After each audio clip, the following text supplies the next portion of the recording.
J'ai le plaisir de vous présenter le PE intitulé L'intérêt des tests d'absorption de lévothyroxine en pratique clinique.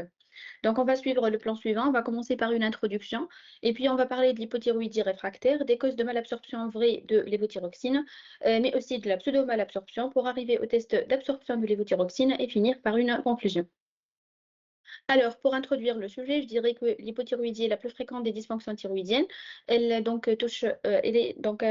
une nette prédominance féminine, notamment après la ménopause, avec un âge moyen de survenue de 60 ans, une incidence qui augmente avec l'âge pour atteindre 14 par 1000 femmes par an après 75 ans. L'hypothyroïdie est le plus souvent secondaire à une atteinte primitivement thyroïdienne, dominée par les causes auto-immunes et iatrogènes. Donc, le traitement repose sur l'hormonothérapie substitutive à vie, qui est simple et efficace. Donc, pourvu que l'on respecte quelques règles élémentaires de prescription et de surveillance. La lévothyroxine sodique est la molécule de choix pour le traitement, avec une fenêtre thérapeutique étroite, et l'efficacité du traitement est jugée par une TSH adaptée à l'âge. La problématique de notre sujet, en fait, 15 à 20 des patients sous traitement par lévothyroxine présentent une hypothyroïdie réfractaire au traitement et nécessitent alors des doses de lévothyroxine anormalement élevées. Étant donné que l'efficacité thérapeutique est compromise par des facteurs comportementaux, pharmacologiques et pathologiques, les cliniciens doivent faire une évaluation clinique rigoureuse et adopter une approche systématique visant une stratégie thérapeutique efficace. En fait, il convient de chercher et corriger les différentes pathologies et facteurs pouvant altérer l'absorption de lévothyroxine avant d'envisager une augmentation des doses de traitement. Une fois toutes ces causes exclues, il convient de mettre en doute la compliance du patient et de réaliser un test d'absorption qui permet en fait d'évaluer l'absorption intestinale et la cinétique de la FT4 après administration de LT4 et donc d'identifier une malabsorption d'une mauvaise observance. Concernant la lévothyroxine, c'est la molécule de choix pour le traitement de l'hypothyroïdie. Elle est commercialisée sous plusieurs présentations orales. Lévothyroxine en comprimé, en capsule molle, en solution buvable ou en gouttes. Sa demi-vie est de 7 jours, ce qui garantit une concentration plasmatique stable même en cas d'oubli occasionnel. L'administration de la lévothyroxine se fait traditionnellement à jeun, au moins 30 minutes avant le petit déjeuner, mais est apparue en réalité également efficace avec moins de risques d'interférence alimentaire ou médicamenteuse lors d'une prise vespérale au coucher. Il existe aussi la L-thyroxine injectable qui est conditionnée en flacon de 200 microgrammes et qui est réservée aux périodes de réanimation parentérale, aux intolérances digestives ou au coma myxodémateux. Concernant l'absorption digestive, la lévothyroxine est dissoute par le pH acide de l'estomac, mais la majeure partie du médicament est absorbée dans l'intestin grêle avec un pic d'absorption entre la première et la troisième heure post-ingestion via des transporteurs spécifiques avec une biodisponibilité de 80%. La majorité de LT4 circulante est liée aux protéines plasmatiques, notamment la thyroid binding globulin, la transthyrétine et l'albumine. La T4 est principalement métabolisée dans le foie, la thyroïde, l'hypophyse antérieure et les reins, mais également dans les tissus périphériques. La désiodation de la T4 par la désiodase de type 2 au niveau des tissus cibles produit le principal métabolite biologiquement actif, la L-triiodothyronine ou T3. Environ 20% de la dose ingérée de la LT4 est éliminée dans les selles, tandis que 80% sont finalement excrétés dans les urines. Les besoins en lévothyroxine sont liés à l'espace de diffusion, principalement liés à la masse maigre, mais en pratique surtout dépendant de l'âge et du poids. Ils sont proches de 1,6 à 1,7 microgrammes kg chez l'adulte, réduits chez le sujet âgé donc de l'ordre de 1,3 microgrammes kg, et plus important chez l'enfant de l'ordre de 2 à 2,5 microgrammes kg. Concernant l'hypothyroïdie réfractaire, donc c'est une condition clinique de plus en plus reconnue à l'échelle mondiale et qui doit être suspectée si les symptômes d'hypothyroïdie persistent ou bien si la TSH reste élevée de plus de 4,5 milliunités par litre malgré l'augmentation des doses de L-thyroxine de plus de 1,9 microgrammes par kilo et par dose. De même, dans cette revue publiée dans l'Endocrine Practice en 2023, l'hypothyroïdie réfractaire a été définie comme l'incapacité à obtenir un contrôle de la maladie malgré l'utilisation des doses de lévothyroxine de 1,9 microgrammes kg jour ou plus. Mais avant de se lancer dans l'enquête étiologique de l'hypothyroïdie réfractaire, il faut impérativement confirmer le diagnostic et les résultats du laboratoire.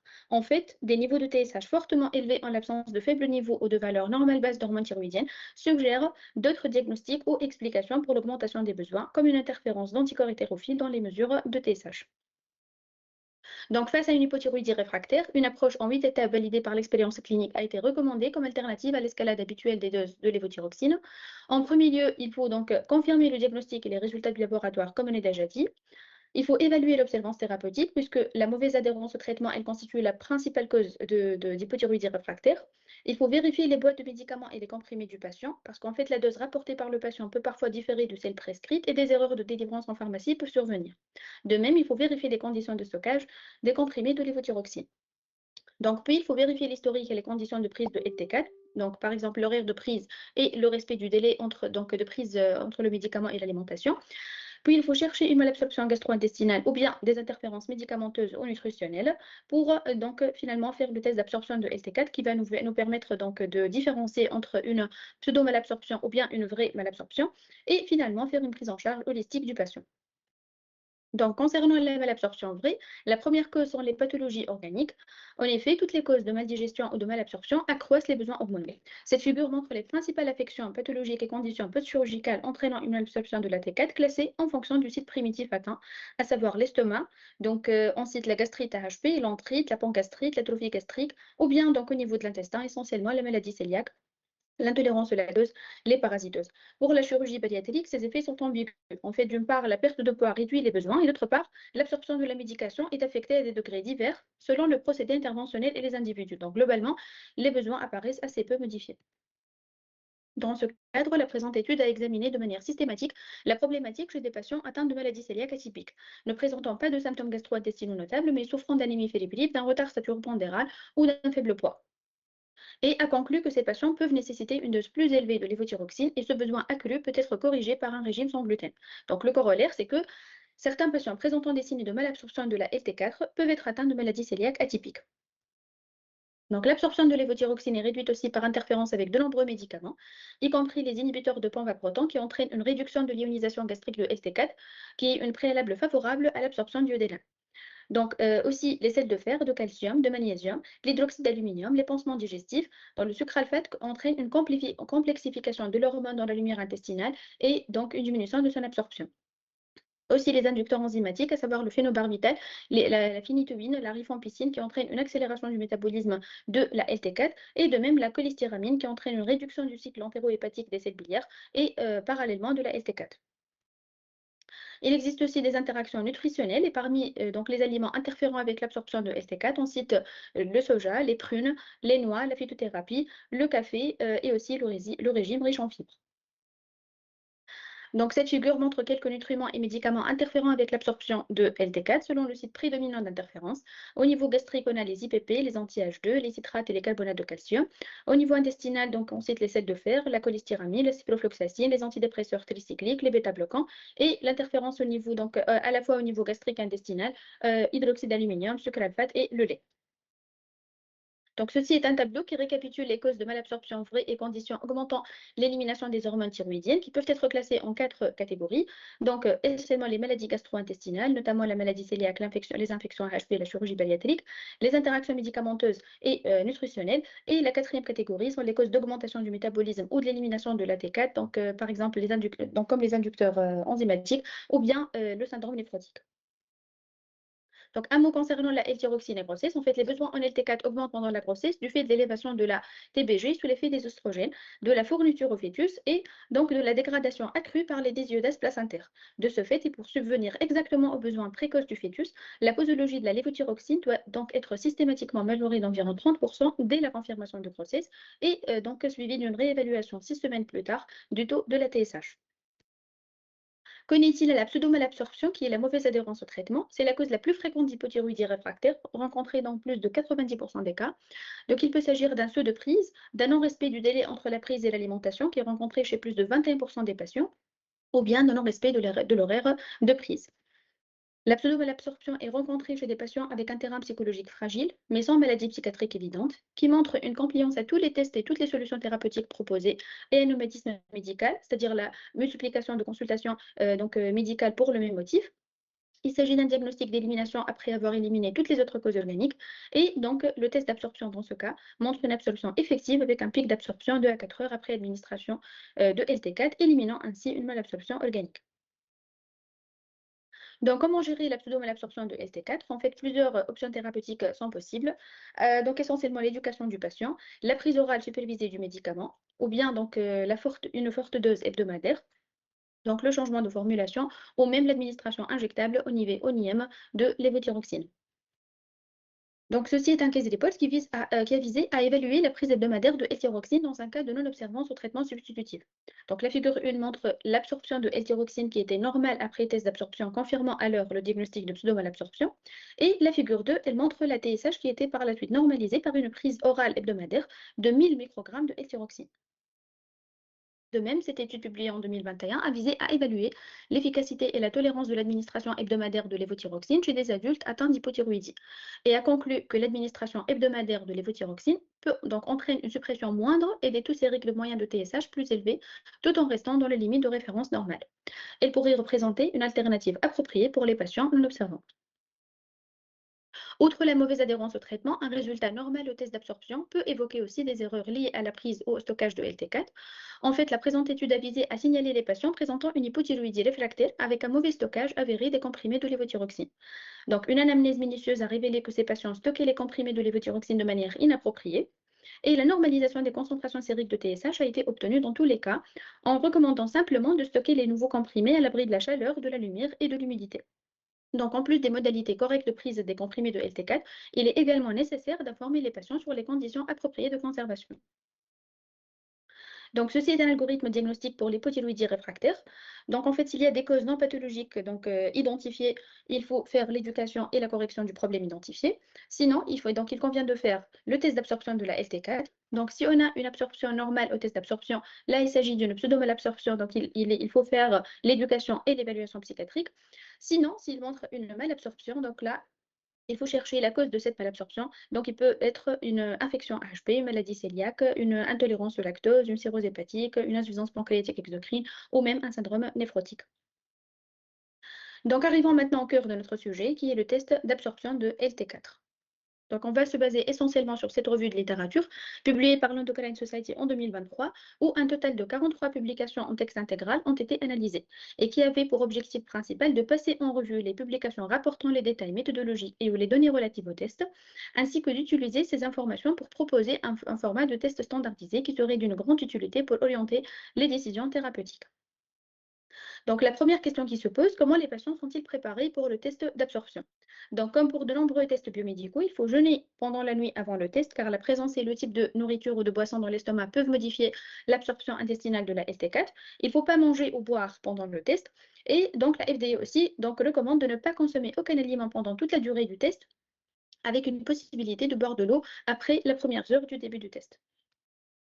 D'autres précautions sont également nécessaires. Par exemple, dans la présente étude, les auteurs ont demandé aux patients de ne pas prendre de médicaments susceptibles d'affecter l'absorption de la ST4, notamment les IPP, les sels de fer, le carbonate de calcium et les laxatifs, en moins 24 heures avant le test. Donc, la deuxième question, dans quelle dose test de lévothyroxine sont utilisées? Donc, une dose test de 1000 microgrammes de LT4 est largement utilisée, bien que la justification historique de ce choix reste incertaine. Des doses encore plus élevées ont été rapportées, comme 2000 et 2500 microgrammes, et ces doses peuvent induire de l'angine de poitrine ou des arythmies cardiaques chez une faible proportion de patients. Donc, il est impératif d'exclure du test les sujets à risque. De plus, l'administration de très fortes doses soulève la question de la saturation potentielle des transporteurs intestinaux impliqués dans l'absorption de la LT4.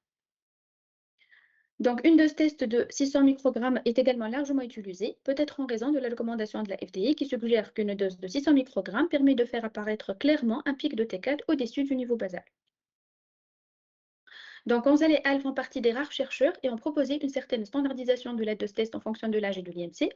En fait, les patients âgés de 18 à 65 ans recevaient 1500 microgrammes si l'IMC était supérieur à 40 et 1000 microgrammes sinon, alors que les patients âgés de 66 ans ou plus recevaient 600 microgrammes quel que soit leur IMC.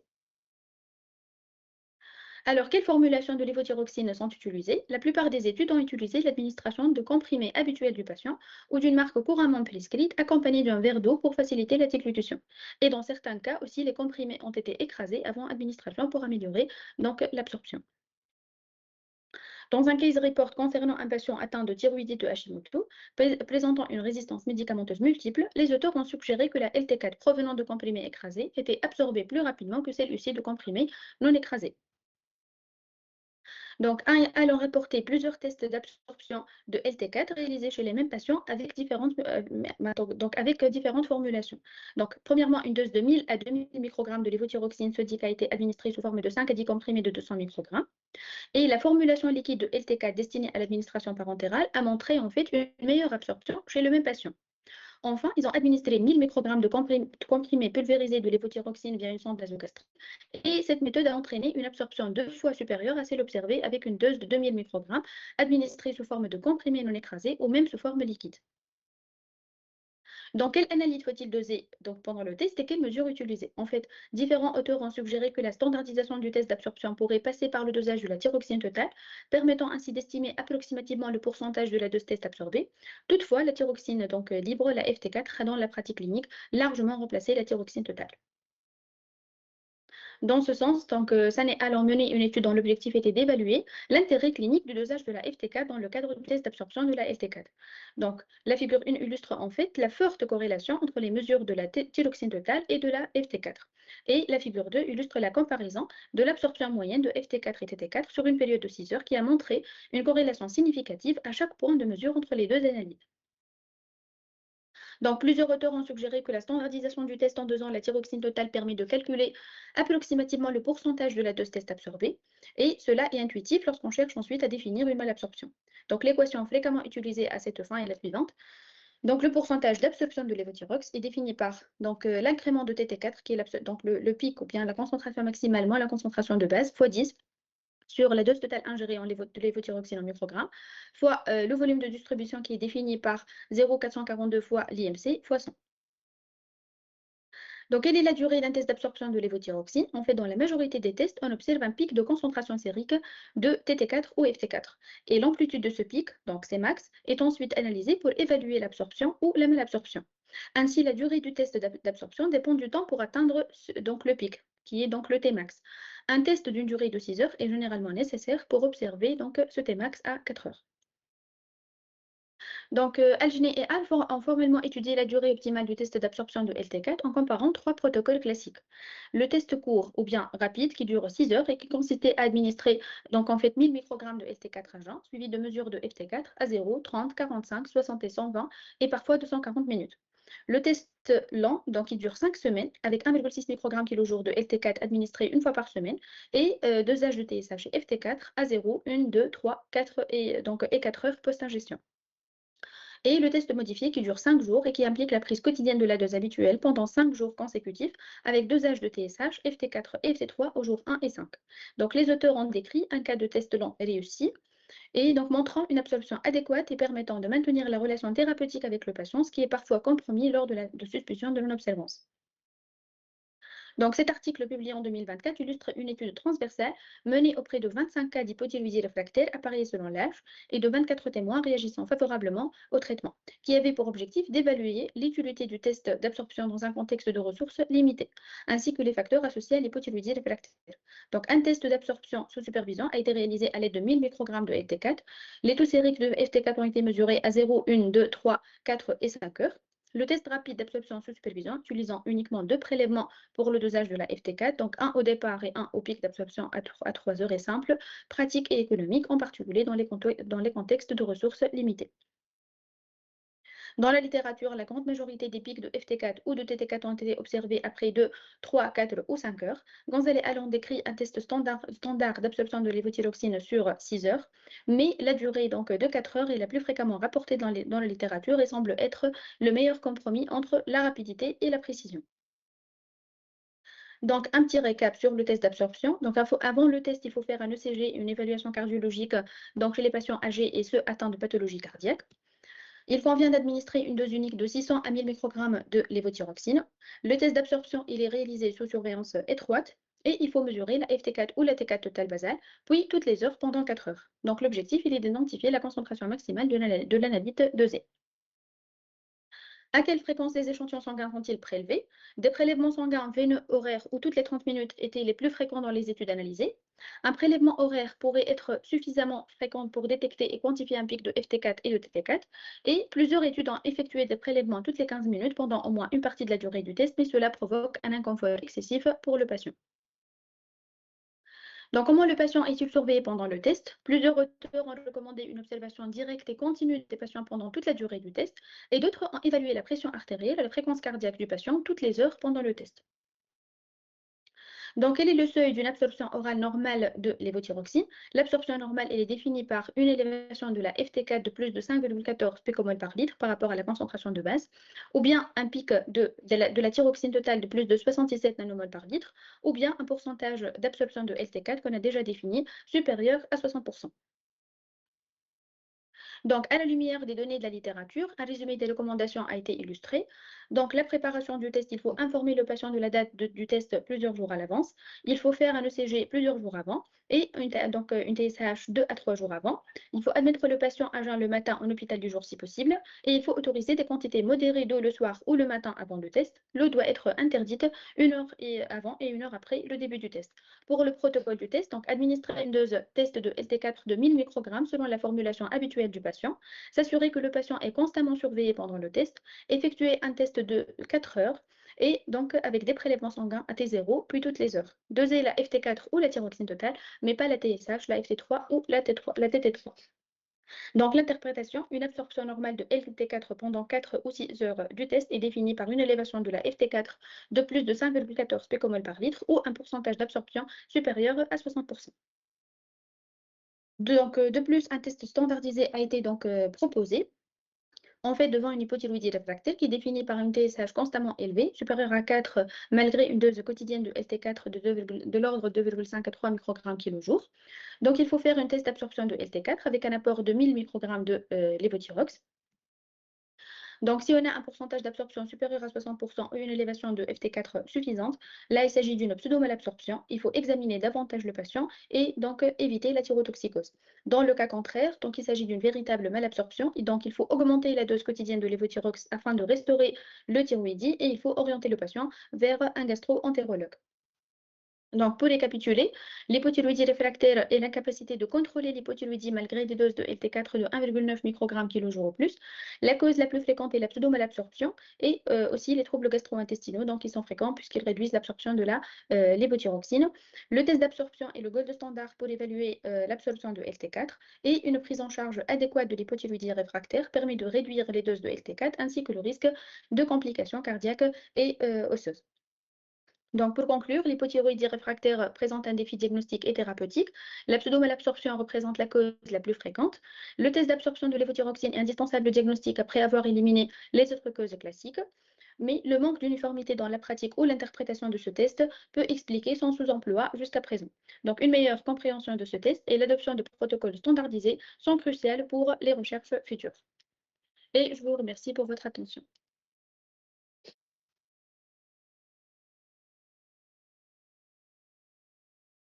Merci.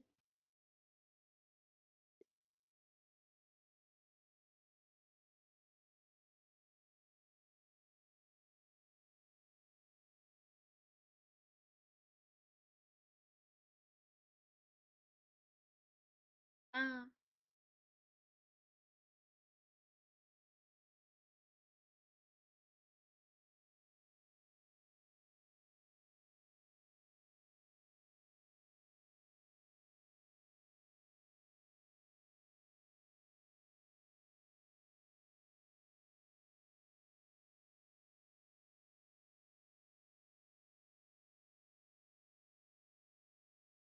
ah d'accord, les 8 étapes, d'accord.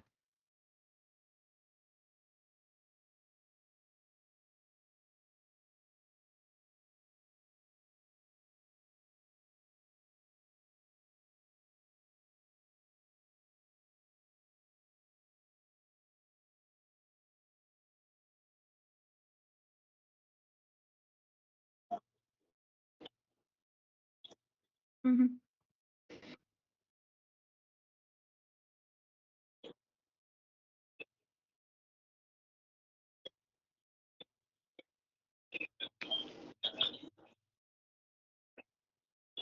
Oui, oui.